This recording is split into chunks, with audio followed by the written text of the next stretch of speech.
তুমি যদি একজন অসুন্দর মহিলাকে বিয়ে করো তাহলে সে তোমার হবে, আর যদি একজন সুন্দরীকে বিয়ে করো তবে তুমি তার হবে। যে যাকে যত বেশি ভালোবাসে সে তাকে তত বড় আঘাত দেয়। ভালোবাসার ক্ষেত্রে সেই সবচেয়ে জ্ঞানী যে ভালোবাসে বেশি কিন্তু প্রকাশ করে কম।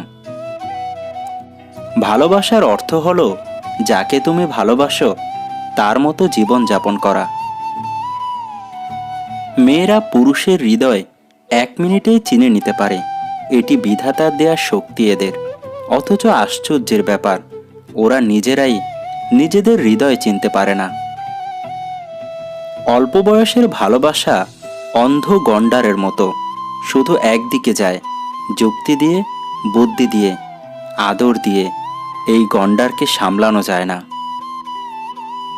ধোয়া টাকা আর প্রেম কিছুতেই চেপে রাখা যায় না, ঠিক ফুটে বের হবেই। যখন আপনি কাউকে ভালোবাসেন তখন আপনার জমিয়ে রাখা সব ইচ্ছেগুলো বেরিয়ে আসতে থাকে।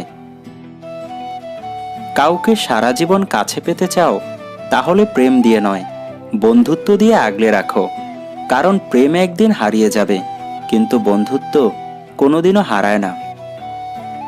প্রেম চক্ষু দিয়ে দেখে না, হৃদয় দিয়ে দেখে, সেজন্য প্রেমকে অন্ধ বলা হয়। প্রেম গাছ থেকে পড়া অন্ধ তালের মতো, কার ঘাড়ে গিয়ে যে কখন পড়ে তা আগে বুঝতে পারা যায় না।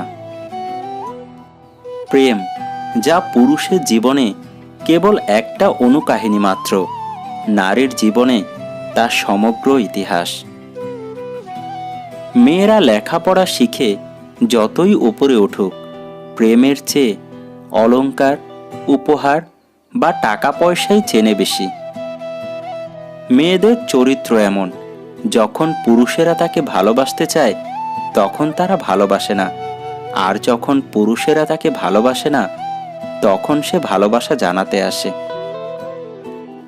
যে নারীকে তুমি ভালোবাসো তার জন্য জীবন বিসর্জন দেয়া যত সহজ, তার সঙ্গে ঘর করা তত সহজ নয়। পুরুষেরা সর্বদাই চায় নারীর প্রথম প্রেম হতে, আর নারী চায় পুরুষের শেষ প্রণয়িনী হতে। একটি পুরুষ যখন হৃদয়ের সব ভালোবাসা, আবেগ, অনুভূতি নিয়ে কেবল একটি নারীর কথা ভাবে, তখন পৃথিবীর অন্য সব নারী তার কাছে মিথ্যা হয়ে যায়। যে মেয়ে একবার তুলে দেয় শরীরের সমস্ত উপহার, সে কিছুতেই ভুলতে পারে না সেই প্রেমিক অথবা দস্যু পুরুষের মুখ। একজন নারী চায় কোনো পুরুষ তাকে একই সঙ্গে পছন্দ করুক, আর তার সঙ্গে প্রাণ খুলে কথা বলুক, আবার সেই সঙ্গে তাকে কামনা করুক আর তাকে ভালোবাসুক। যে পুরুষ একটি নারীকে বুঝতে পারে, সে পৃথিবীর যে কোনো জিনিস বুঝতে পারার গৌরব করতে পারে।